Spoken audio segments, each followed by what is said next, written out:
Hey, greetings, salutations, everybody. My name is Axe, and first off, happy Saturday. I know it's not Friday. I know I'm late. Team Fortress Friday on Saturday. Main reason was I was having a lot of stuff going on with my internet and stuff, so we're going to be switching providers here soon, but yesterday I couldn't really do anything online, so I apologize. It's up today, along with another video I did with Double, so hopefully I hope you enjoy. Sorry for the delay. I know a lot of people were probably wondering about that, but nevertheless, it is here, and episode 25 episodes of Team Fortress Friday, right here. That's insane, considering it's a weekly thing, so thank you all for where this is by far one of the most, I don't want to say well, it is one of the most popular series on my channel, because it's consistent. I've done it since the very start. It was the first video I ever did on the channel, but I'm rambling too much. Anyways, guys, hope you enjoy. If you don't know, this Team Fortress Friday, a show where every Friday I take topics suggested by you lovely people of the community. I pick one, I unload my brain into it, and I play some TF2, and it's a jolly good time all around. So basically, this week's TF shout out goes to Jacob. Oh, I'm gonna butcher this. I'm so sorry, man. Jacob Kabuchi? Kabuchi? Oh, I'm so sorry. I know I butchered that. Anyways, he said, Jacob says, Axette Gaming, could you please talk about how to deal with sickness? I have a friend who is dealing with chronic fatigue syndrome, and I think about her every day.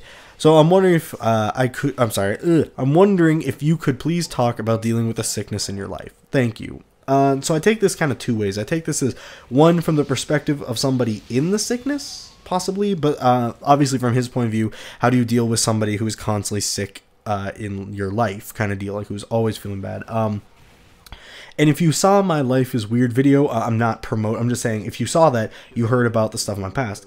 From one of the things I didn't mention from that is that because of all that illness or all that depression and all those feelings of just frustration, I had constant stomach pains. Constant. I mean, always painful, always just, oh my gosh, it was awful. And sorry to get graphic, but just to drive the point home, every single day I had awful diarrhea, and then I was dry heaving every morning, unless I had food in my stomach, in which case I was vomiting, and it was just awful.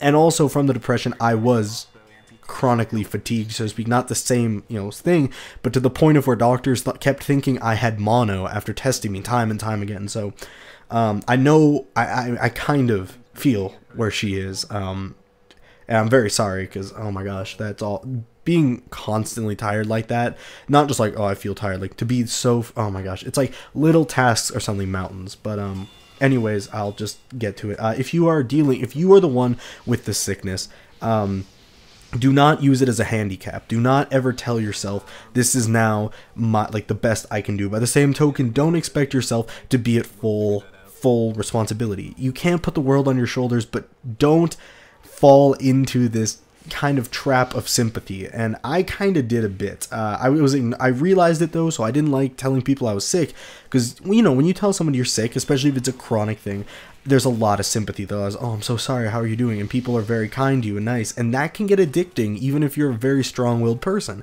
So for me, I didn't like that, even though I knew I would become addicted to it, so I avoided it. I didn't really like telling people how ill I was. And yeah, so if you are in a sickness situation, don't worry.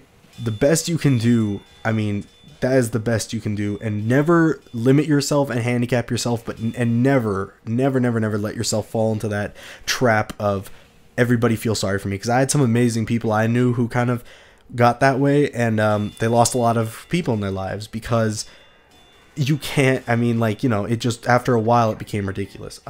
For those of you, though, who are dealing with somebody with a sickness in your life, the hardest thing is, I would tell you, and I think you would know, is having constant sympathy for that person, as counter to what I just said.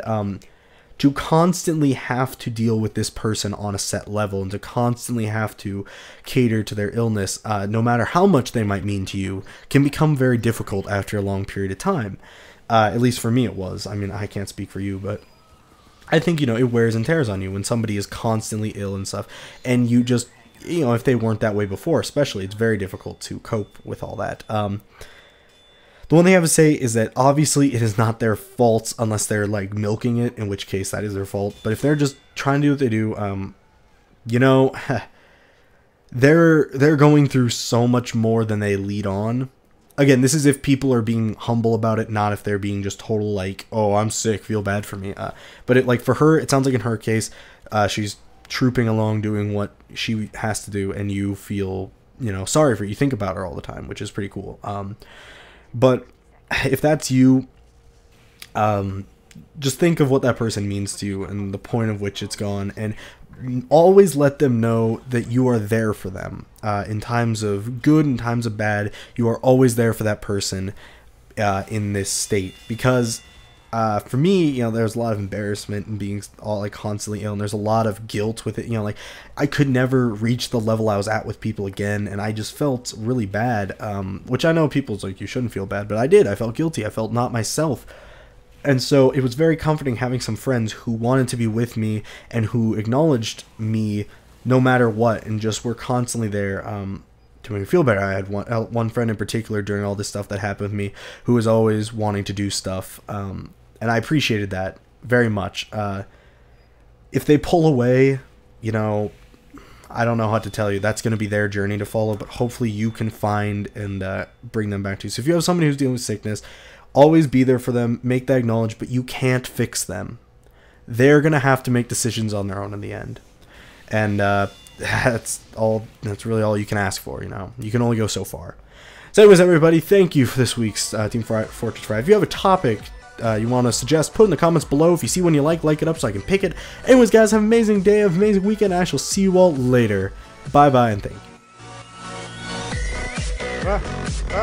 There's fire everywhere. Oh, whoa. Oh, there it goes. There it goes. I can see the fire through there. Oh my god, it's making its way. Gonna make it. Gonna make it. Oh my god, it's almost Come on.